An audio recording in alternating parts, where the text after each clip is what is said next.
Hi ladies and gentlemen, thanks for joining me. Before we get started, I'm going to give you the opportunity to follow along with this presentation. If you go to the link bit.ly/6th grade iTech, or you use the camera on a smart device and scan the QR code, you should be able to follow along. So I'm going to let you do that. I'm going to take about 20 seconds and then we will move on.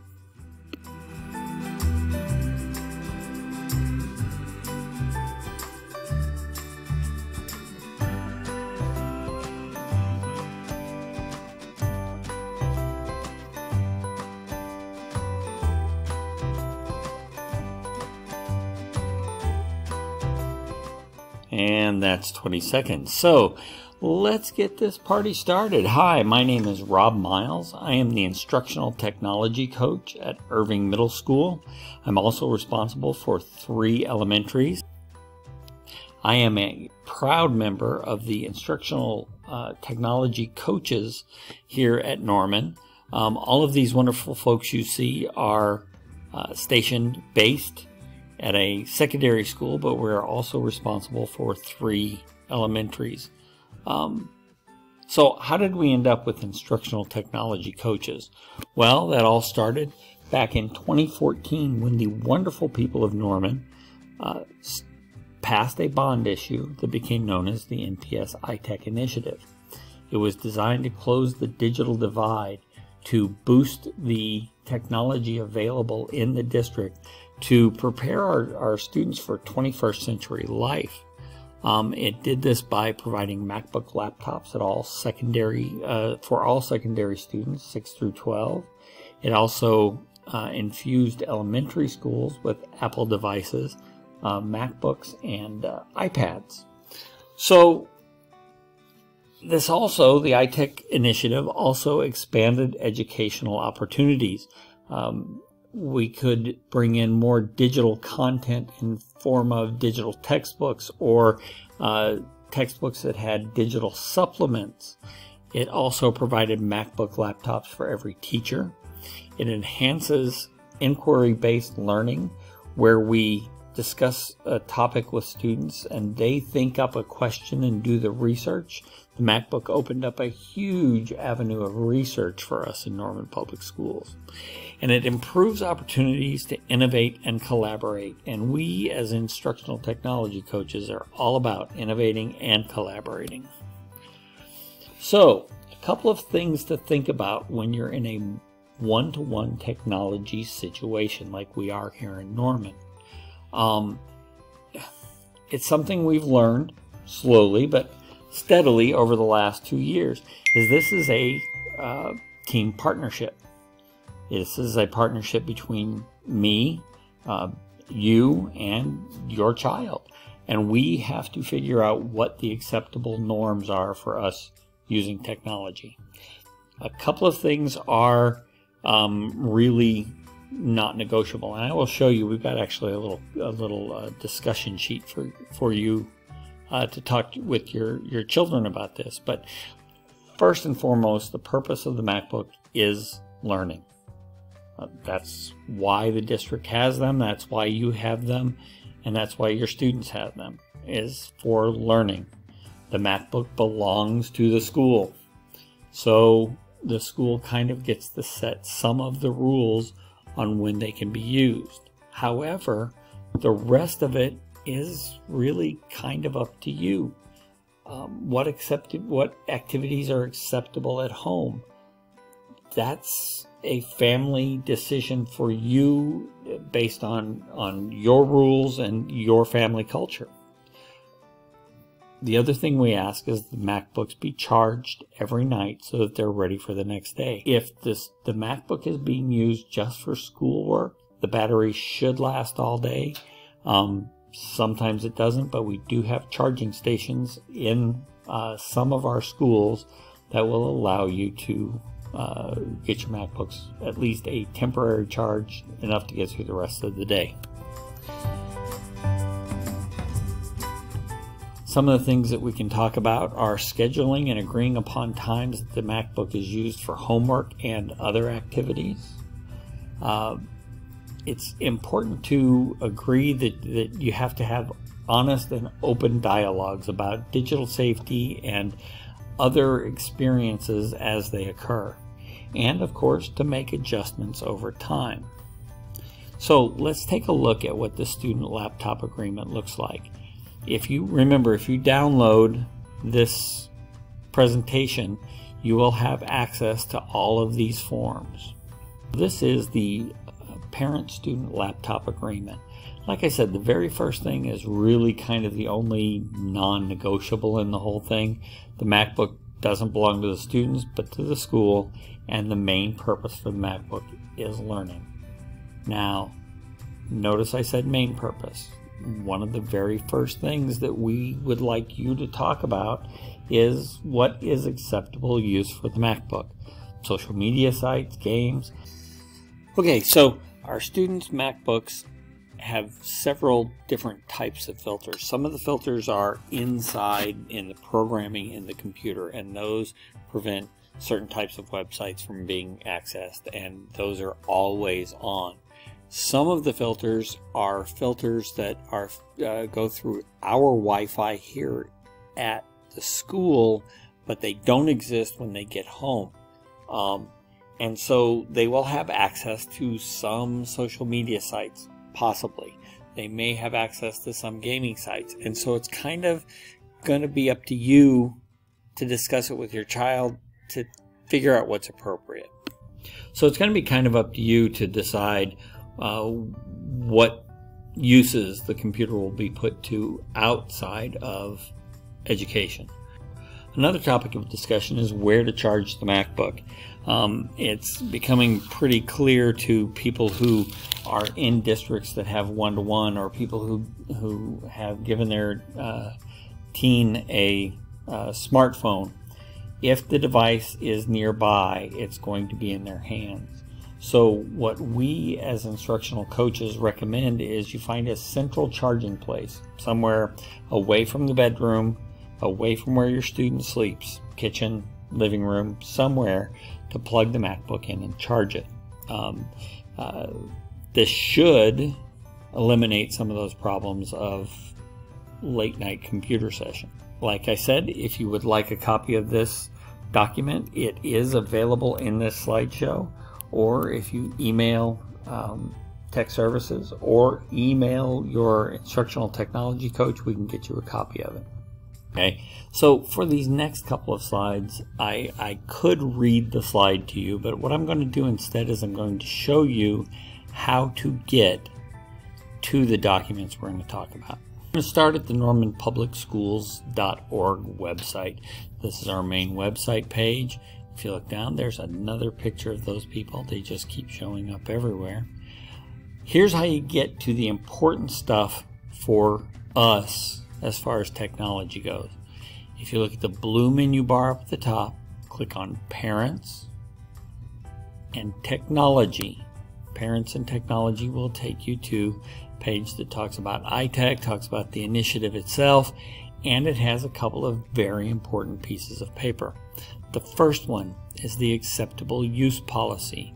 If I click the acceptable use policy, it will take me to a page with an embedded document. This is the district acceptable use for district-owned electronic devices. This covers the computer that I have. It covers the computer that you have. All of us have signed this document already. It's part of the enrollment papers, so it has already been signed. It has already been filled out. I'm showing you where it is so that if you want to go through it and read through it, and if you have any questions that come up, here it is.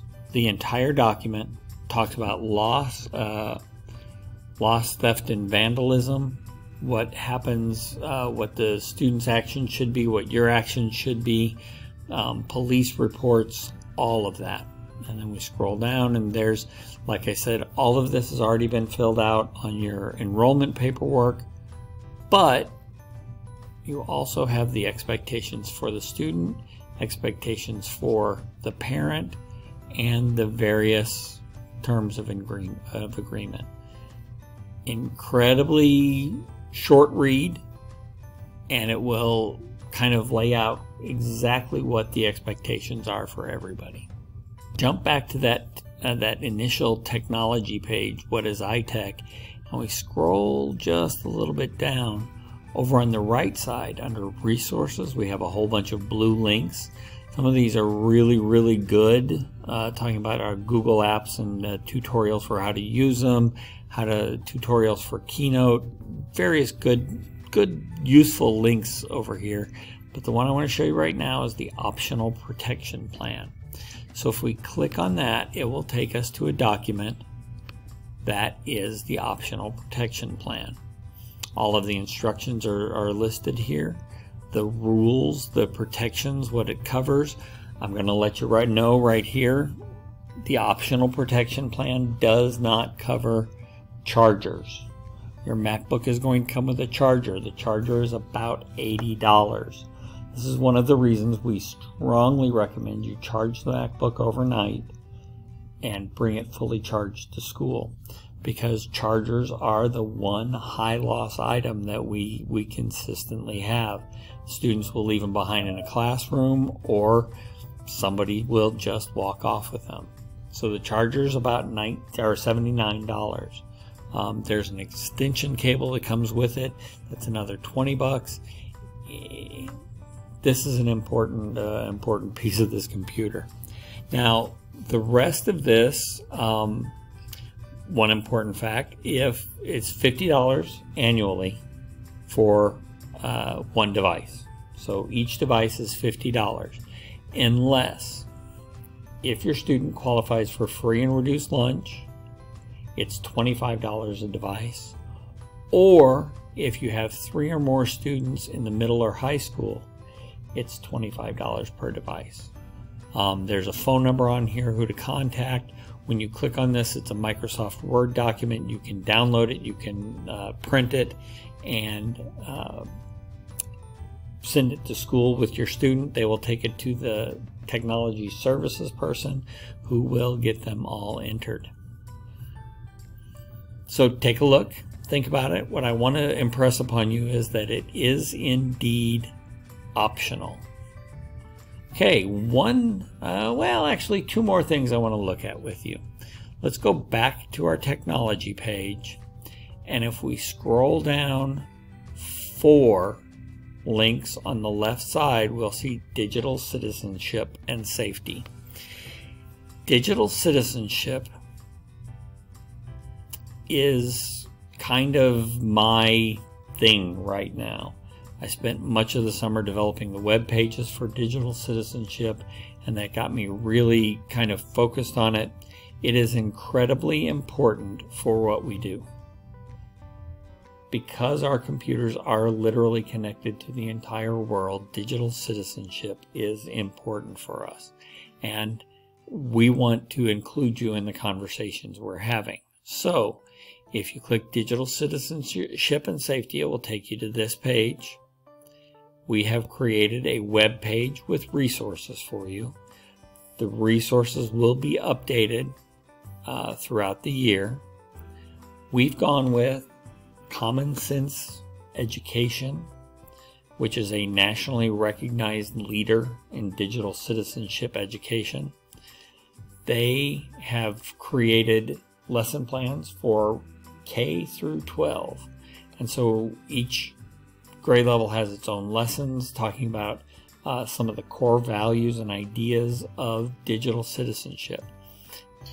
While you're talking to them at home using those resources, we here in school will be talking to them using the Common Sense Education resources and their lesson plans. This is, for example, the 6th grade, second half of 6th grade digital citizenship. And there are 6 lessons. Lessons like finding credible news sources, phishing scams that try to steal passwords or money, how to balance your digital life and your actual social life, online chatting rules, who are you online, the idea that nothing ever goes away on the internet. So if you post a picture now, that picture will probably be around in some form for the rest of your life, and how people are using information we post to find out things about us or to make up stories about us.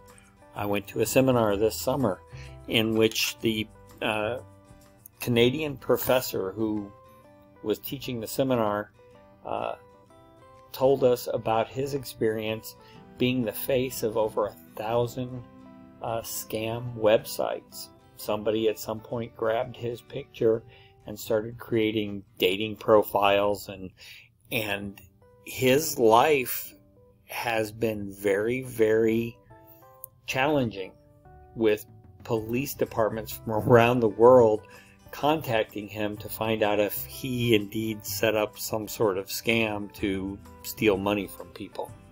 It was really interesting, and it kind of just grabbed several of us to think about what it was we were posting on social media and what could be done with it. This is a link to Common Sense Education's family engagement resources. 6 separate links, 6 separate topics, and let's see what happens if we click on one. So we click on it and it redirects us to Common Sense Education, and we scroll down. These are essentials. These are things that they think every parent should know, no matter the grade level, and the conversations that parents should have with students. And then as you scroll down, there are lessons for grades 6 through 8, an article, a video, and some top picks for an app. And these change from time to time. We also, on this web page, have some other resources, talking with kids about being online. This is a pamphlet from the Federal Trade Commission, and these are some videos from Federal Trade Commission about cyberbullying, and from the stopbullying.gov websites. Like I said, as we create more resources, we will put some more into this for you. Finally, the last thing I'm going to show you, and I'm going to show you instead of just showing you my slides because I think it's pretty important. We're going to go to Google Classroom. Google Classroom is probably something new for you because elementary schools, because of their device situation, don't use it a lot because they also don't switch classes very often. I'm going to show you, and this is a website that doesn't really have any students in it right now, Google Classroom, so I can kind of show you how it's set up. It's almost, if you've ever taken a class at OU or Rose State or OCCC or, well, just about anywhere, even industry training takes place in online situations. To manage a lot of that, most places have something that's called a learning management system. Blackboard or Canvas or any number of other ones. Google Classroom is not quite a learning management system like those used by universities, but it's really close, and here's how it works. When you first open a class, you'll see the stream. The stream is almost like a social media news feed. It's got information for things that have been posted. Mr. Kalinsky created a new assignment in this class. I created a new assignment. I posted an assignment. Kind of just gives them a heads up so that you can scroll through and see what's going on. The classwork page has actual assignments on it. This is where you can ask a question of the class. You can create a poll question. We as teachers can create assignments, quiz assignments, questions, materials. Say we have an online textbook, or I have some materials that I've developed that I want them to have access to.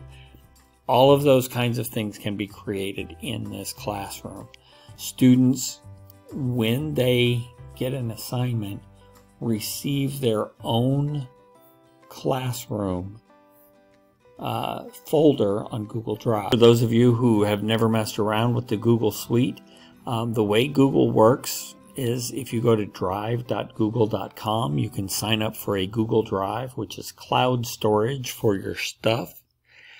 As Norman Public School students, they have a Google Drive automatically associated with their email address, and that's where all of their Google Classrooms and their assignments, that's where it links to.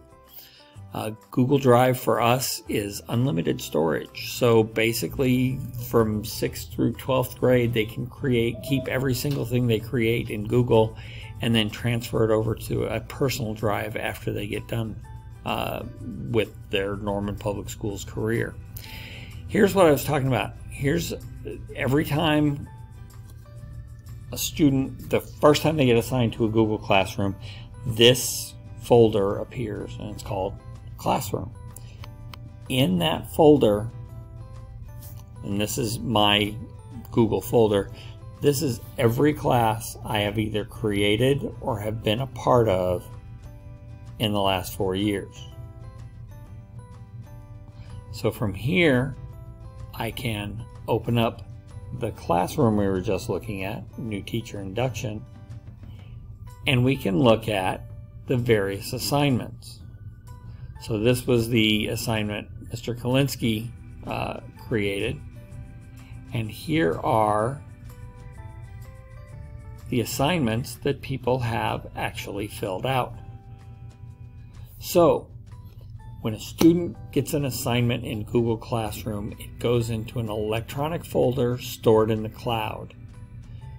They cannot lose an assignment.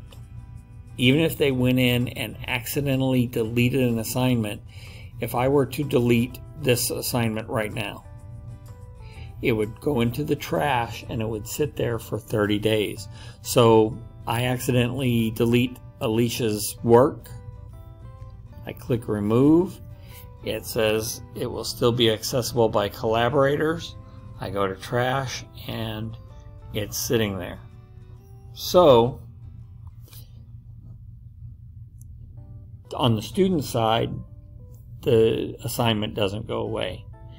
If for some reason it did actually disappear, on the teacher's computer is this exact same folder with all of the assignments in it. As the student updates it on their computer through the cloud, it updates on my computer. So I have a record of what the student is doing. So it really is genuinely virtually impossible to lose an assignment using Google Classroom.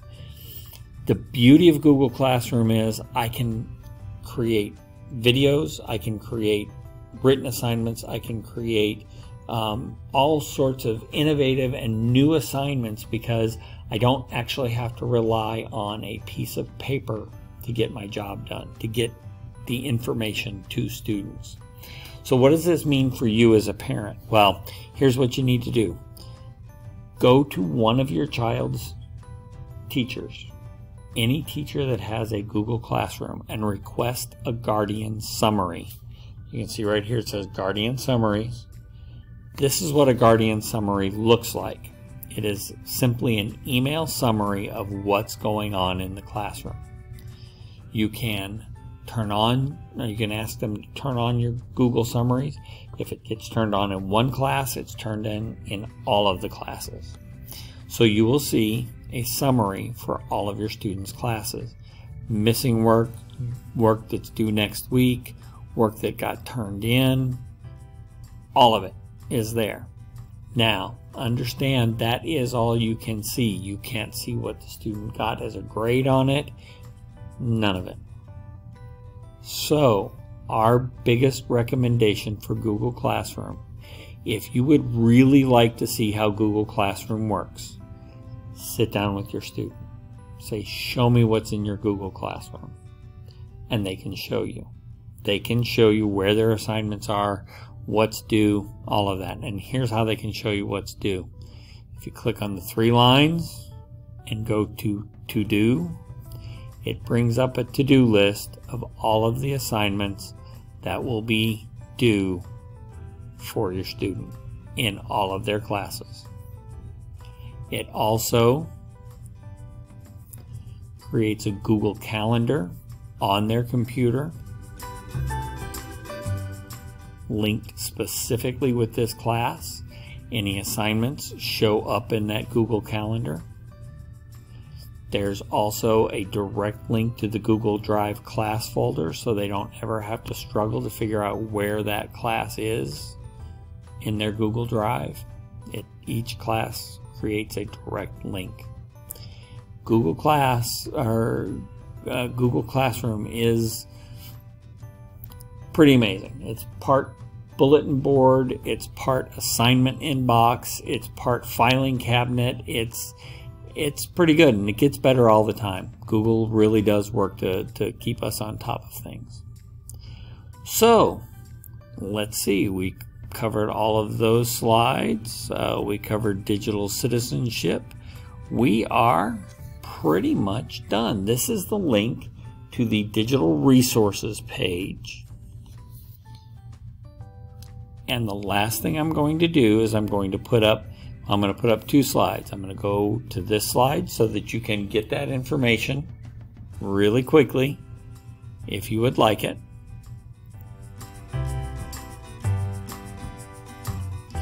And I'm going to leave you with this. If you have any questions at all, and I mean any questions, and you can't figure out who your iTech coach is, email me. I'll let you know who your iTech coach is. I'll get you in touch with them, and I will try to answer your question. All of the instructional technology coaches are here for this community. We are here to innovate and change things and make things work as well as they can possibly work. And so we actually like hearing from people.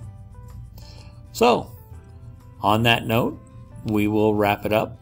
Thank you for checking in, and have a great rest of the school year.